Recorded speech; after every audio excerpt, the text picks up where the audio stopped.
Hi friends, ഇസ് ഇൻ creations by Thahi എന്ന നമ്മുടെ ചാനലിലേക്ക് എല്ലാ കൂട്ടുകാർക്കും സ്വാഗതം. ഇന്ന് ഒരു അടിപൊളി പാർട്ടി വെയർ ഡിസൈനാണ് കേട്ടോ. നല്ലൊരു ബുട്ടിക് ഡിസൈനാണ് ചെയ്യുന്നത്. അപ്പോൾ ഞാൻ ഇവിടെ കറക്റ്റായിട്ട് പാറ്റേൺ മാർക്ക് ചെയ്ത് കൊടുത്തിട്ടുണ്ട് കേട്ടോ. അപ്പോൾ നമ്മൾ യോക്ക് 14 ഇഞ്ചാണ് യോക്ക് എടുക്കുന്നതെങ്കിൽ ആ 14 ഇഞ്ച് ഫുള്ളും നമുക്ക് ഈ വർക്ക് ചെയ്യേണ്ടി വരുവേ. ഞാനിപ്പോൾ നിങ്ങൾക്ക് മനസ്സിലാവാൻ വേണ്ടി ഇത്രയും ഫ്ലവേഴ്സാണ് കേട്ടോ ചെയ്തേക്കുന്നത്. അപ്പോൾ നിങ്ങൾ 14 ഇഞ്ചാണ് യോക്ക് എടുക്കുന്നതെങ്കിൽ ആ 14 ഇഞ്ചിലും കറക്റ്റ് അത്യാവശ്യം നല്ല തിക്കായിട്ട് തന്നെ ഇതുപോലുള്ള ഫ്ലവേഴ്സ് ചെയ്ത് കൊടുക്കുകയാണ് വേണ്ടത് കേട്ടോ. അപ്പം പറയുമ്പോൾ ഇതുപോലെ കുറച്ച് റൗണ്ട്സ് മാർക്ക് ചെയ്തിട്ടില്ലേ സെന്ററിൽ, അപ്പോൾ അവിടെ ഒരു കട്ട് ബീഡ് വെക്കുന്നുണ്ട്. അതിനെ കവർ ചെയ്യുന്ന രീതിയിൽ 3 ലെയർ ആയിട്ടാണ് കേട്ടോ നമ്മൾ റെഡ് കളർ കട്ട് ബീഡ് വെച്ച് പോകുന്നത്. പിന്നെ ഇവിടെ കുറച്ച് ലൈൻസ് മാർക്ക് ചെയ്ത് ഫ്ലവർ ചെയ്തിട്ടില്ലേ, അപ്പോൾ നമ്മൾ ഈ ഔട്ടർ ലൈനും ഫുള്ളും ഓരോ കട്ട് ബീഡ് വീതം ബാക്ക് സ്റ്റിച്ച് കൊടുത്ത് ഈ ഒരു ഫ്ലവർ ആക്കി എടുക്കുവാണേ വേണ്ടത്. ചില ഫ്ലവേഴ്സ് കണ്ടോ സിംഗിൾ ആയിട്ടാണ് വരുന്നത്, ചില ഫ്ലവേഴ്സിൽ ഇതുപോലെ നമ്മൾ 2 ലെയർ എക്സ്ട്രാ കൊടുക്കുന്നുണ്ട് കണ്ടോ. ചില ഫ്ലവേഴ്സിൽ ഇതുപോലെ എക്സ്ട്രാ ലൈൻസ് കൊടുക്കുന്നത്. അങ്ങനെ കൊടുക്കുന്നതെന്ന് വെച്ചാൽ നമ്മൾ ഫ്ലവർ ചെയ്ത് വരുമ്പോൾ ഇതുപോലെ ഇത്രയും ഗ്യാപ്പ് വരുന്ന പോർഷനിലാണ് കേട്ടോ നമ്മൾ ഇതുപോലെ എക്സ്ട്രാ 2-3 പെറ്റൽ പോലെ ചെയ്തെടുക്കുന്നത്. കാരണം അത്യാവശ്യം നല്ല തിക്കായിട്ടാണ് ചെയ്യുന്നത്. ഈ ഗ്യാപ്പ് വരുന്ന പോർഷനിലൊക്കെ നമുക്ക് ഇതുപോലെ എക്സ്ട്രാ 2-3 ലെയർ ചെയ്ത് കൊടുക്കാം കേട്ടോ. അപ്പോൾ ആ ഗ്യാപ്പ് അങ്ങ് ഫില്ലായി പോകും. അതിന് വേണ്ടിയിട്ടാണ് ഞാൻ പറഞ്ഞല്ലോ 14 ഇഞ്ച് എവിടെ വരെയാണ് വരുന്നത് അത്രയും പോർഷനിലും ചെയ്തെടുക്കുക. ഞാനൊന്ന് റഫായിട്ടാണ് കേട്ടോ വരച്ചെടുത്തേക്കുന്നത്. ഈ ഒരു പാറ്റേണിലെ നെക്കാണ് കേട്ടോ കൊടുത്തേക്കുന്നത്. നെക്ക് വിഡ്ത്ത് എന്ന് പറയുമ്പോൾ 6 ഇഞ്ചും നെക്ക് ലെങ്ത് 5.5 ഇഞ്ചുമാണ് കേട്ടോ കൊടുത്തേക്കുന്നത്. അപ്പോൾ നല്ലൊരു പാർട്ടി വെയർ ഡിസൈനാണ്. അപ്പോൾ വേണ്ട മെറ്റീരിയൽസ് എന്തൊക്കെയാണെന്ന് പരിചയപ്പെടാവേ. അപ്പോൾ ചെയ്യാനായിട്ട് ഞാൻ ഈ 2 കളർ കട്ട് ബീഡ് മാത്രമേ എടുത്തിട്ടുള്ളൂ കേട്ടോ. ഇതുപോലുള്ള ഗോൾഡൻ ഷെയ്ഡിലുള്ള ട്രാൻസ്പെറൻ്റ് ആയിട്ടുള്ള കട്ട് ബീഡാണ് കേട്ടോ എടുത്തേക്കുന്നത്. പിന്നെ നമുക്ക് വേണ്ട ഇതുപോലെ റെഡ് കളർ കട്ട് ബീഡാണ് എടുത്തേക്കുന്നത്. അപ്പോൾ നീഡിൽ എന്ന് പറയുമ്പോൾ നീഡിൽ നമ്പർ 12 ആണ് കേട്ടോ. അപ്പോൾ നീഡിലിനെ കുറിച്ച് ഡീറ്റെയിൽ വീഡിയോ നമ്മുടെ ചാനലിൽ ചെയ്തിട്ടുണ്ട്, കയറി ഒന്ന് കണ്ടു നോക്കുക കേട്ടോ. അപ്പോൾ നമുക്ക് എങ്ങനെയാണ് വർക്ക് ചെയ്യുന്നത് നോക്കാവേ. ഞാൻ പറഞ്ഞല്ലോ കുറച്ച് ഫ്ലവേഴ്സാണ് ചെയ്യുന്നതെന്ന്. അപ്പോൾ കറക്റ്റായിട്ട് നമുക്ക് എല്ലാം ഒരേ ഷേപ്പിന് കിട്ടാൻ വേണ്ടി ഞാൻ ഇവിടെ ചെറിയൊരു കാർഡ്ബോർഡിൽ ഈ ഫ്ലവറിൻ്റെ ഒരു ഷേപ്പ് കറക്റ്റായിട്ട് ഡ്രോ ചെയ്തെടുത്തിട്ടുണ്ട് കേട്ടോ. അപ്പോൾ ഇത് വെച്ചാണ് ഞാനിവിടെ വരയ്ക്കുന്നത്. അപ്പം വരയ്ക്കാൻ ഉപയോഗിച്ച പെൻസിൽ ഏതെന്ന് ചോദിച്ചാൽ ഞാൻ എടുത്തേക്കുന്നത് അപ്സര ഗ്ലാസ് മാർക്കിംഗ് പെൻസിലാണ് കേട്ടോ. അപ്പോൾ ലൈറ്റായിട്ട് മാത്രം വരയ്ക്കുക കേട്ടോ, ഒത്തിരി ഡാർക്കായിട്ടൊന്നും വരയ്ക്കരുതേ. പിന്നെ ഒരുപാട് പേര് പറയുന്നുണ്ട് നമ്മൾ വരച്ച് കഴിയുമ്പോൾ ഇത് മാഞ്ഞു പോകുന്നില്ല. പെട്ടെന്ന് മാഞ്ഞു പോകാൻ ഇച്ചിരി പാടാണ് കേട്ടോ. പിന്നെ നമുക്ക് ലൈറ്റായിട്ടൊക്കെ ജസ്റ്റ് ഒന്ന് മായ്ച്ചെടുക്കണമെങ്കിൽ നമ്മുടെ വൈപ്സ് ഇല്ലേ, വൈപ്സ് എടുത്ത് ജസ്റ്റ് ഒന്ന് റബ്ബ് ചെയ്ത് വിട്ടാൽ മതി കേട്ടോ. ഒരുപാട് അങ്ങ് ഈർപ്പം പിടിക്കുന്ന രീതിയിലല്ല, ജസ്റ്റ് ഒന്ന് റബ്ബ് ചെയ്ത് വിട്ടാൽ മാഞ്ഞു പോകും കേട്ടോ. അപ്പോൾ നമുക്ക് എങ്ങനെയാണ് വരയ്ക്കുന്നത് നോക്കാം. ഞാൻ പറഞ്ഞില്ല ഇതുപോലെ ഒരു കട്ടിങ് ഞാൻ ചെയ്തെടുത്തിട്ടുണ്ട് ഈ ഫ്ലവറിൻ്റെ. അപ്പോൾ ഈ പെൻസിൽ വെച്ച് ജസ്റ്റ് ഞാനിങ്ങനെ ഒന്ന് വരച്ചു കൊടുക്കുവാണേ. ഔട്ടർ ലൈൻ മാത്രമാണ് കേട്ടോ ഞാൻ ഇത് വെച്ച് വരയ്ക്കുന്നത്. പിന്നെ അതിൻ്റെ ഉള്ളിലോട്ട് വരുന്ന നമ്മുടെ ലൈനില്ലേ, അതൊക്കെ നമ്മൾ കൈകൊണ്ട് തന്നെയാണ് കേട്ടോ വരച്ചെടുക്കേണ്ടത്. ഏകദേശം എല്ലാം ഒരേ ടൈപ്പ് ഫ്ലവറും ഒരേ ലെങ്തും വിഡ്ത്തൊക്കെ കിട്ടാനായിട്ടാണ് കേട്ടോ ഞാനിങ്ങനെ കട്ട് ചെയ്തെടുത്തത്. ഓക്കെ, അപ്പോൾ ഇതുപോലെ ഞാൻ വരച്ചെടുത്തിട്ടുണ്ട്. പിന്നെ അത് ഈ സ്കെയിലില്ലേ, സ്കെയിൽ വെച്ച് ഞാൻ എൻ്റെ സെൻറ്റർ ഒന്ന് മാർക്ക് ചെയ്ത് കൊടുക്കുന്നുണ്ട് കേട്ടോ. ഞാൻ പറഞ്ഞല്ലോ 3 ലെയറുള്ള ഒരു ഫ്ലവർ ചെയ്തെടുക്കണമെന്ന്. പിന്നെ നമുക്ക് ഇതുപോലെ ഒന്ന് വരച്ചെടുക്കാവേ. അപ്പോൾ ഇതുപോലെ തന്നെയാണ് കേട്ടോ നമുക്ക് ഫുള്ളും ഫ്ലവർ ചെയ്തിട്ടുള്ളത്. ഞാനിവിടെ 3 എണ്ണേ വരച്ചെടുത്തിട്ടുള്ളേ. അപ്പോൾ സെൻറ്ററിലായിട്ട് ഞാൻ ഇതുപോലെ ഒരു റെഡ് കളർ ബീഡ് വെക്കുന്നുണ്ട്. അതിനെ കവർ ചെയ്യുന്ന രീതിയിൽ 3 ലെയറായിട്ടാണ് കേട്ടോ ചെയ്യുന്നത്. അപ്പോൾ സെൻറ്ററിൽ വെക്കുന്ന ഒരു കട്ട് ബീഡ് വെച്ചിട്ട് ഒരു 6 കട്ട് ബീഡ് കൊടുത്തിട്ടാണ് കേട്ടോ ഫസ്റ്റ് ലെയർ നമ്മൾ ചെയ്തെടുക്കുന്നത്.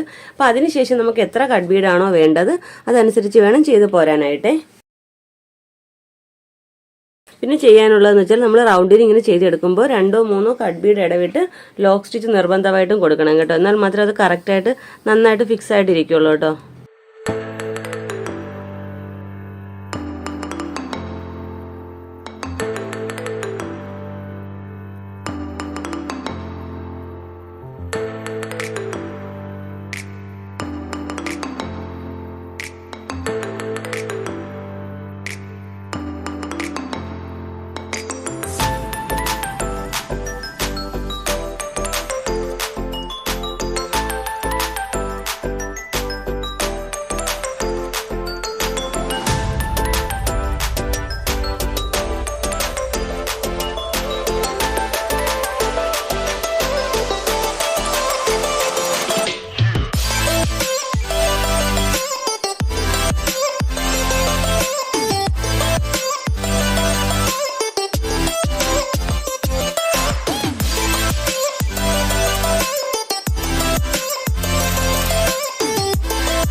ഓക്കെ, അപ്പോൾ നമ്മളിവിടെ ഒരു ഫ്ലവർ കംപ്ലീറ്റ് ആക്കി എടുത്തിട്ടുണ്ട് കേട്ടോ. ഞാൻ പറഞ്ഞല്ലോ യോക്കിൽ ഫുള്ളായിട്ട് നമ്മൾ ഈ വർക്ക് തന്നെയാണ് ചെയ്യുന്നത്.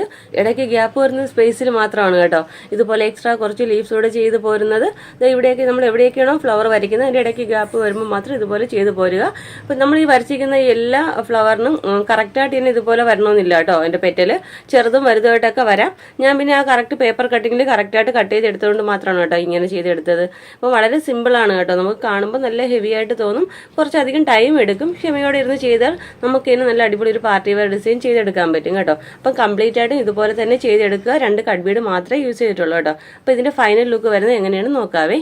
ഓക്കെ ഫ്രണ്ട്സ്, അപ്പോൾ നമ്മുടെ വർക്കിൻ്റെ കംപ്ലീറ്റ് ലുക്ക് ഇതുപോലെയാണ് കേട്ടോ വരുന്നത്. വളരെ ഈസിയാണ് കേട്ടോ. അത്യാവശ്യം നല്ല ഹെവി ആയിട്ടുള്ളൊരു വർക്കാണ്, എന്നാൽ ചെയ്യാനോ വളരെ സിമ്പിളുമാണ് കേട്ടോ. റെഡ് കളർ കട്ട് ബീഡും ഗോൾഡൻ കളർ കട്ട് ബീഡും മാത്രമേ എടുത്തിട്ടുള്ളൂ. കുറച്ച് ക്ഷമയുണ്ടെങ്കിൽ നമുക്ക് ബിഗിനേഴ്സിന് പോലും ചെയ്യാൻ പറ്റുന്ന സിമ്പിൾ ഡിസൈനാണ് കേട്ടോ. അപ്പോൾ ഈ വർക്ക് എല്ലാവരും ഒന്ന് ട്രൈ ചെയ്ത് നോക്കുക. നമ്മുടെ ഇന്നത്തെ ഈ വർക്ക് ഇഷ്ടപ്പെട്ട് യൂസ്ഫുൾ ആണെന്നുണ്ടെങ്കിൽ നമ്മുടെ ചാനലൊന്ന് മറക്കാതെ സബ്സ്ക്രൈബ് ചെയ്യാനും തൊട്ടടുത്തുള്ള ബെല്ലൈക്കൺ ഓൾ എന്ന ഓപ്ഷൻ എനേബിൾ ചെയ്യാനും മറക്കരുത്. വീഡിയോ ഇഷ്ടപ്പെട്ടാൽ ലൈക്ക് ചെയ്യാൻ മറക്കരുത് കേട്ടോ. അപ്പോൾ നമുക്ക് ഇതുപോലെ നല്ലൊരു വീഡിയോയുമായി വീണ്ടും വരും വരെ bye bye. Thanks for watching.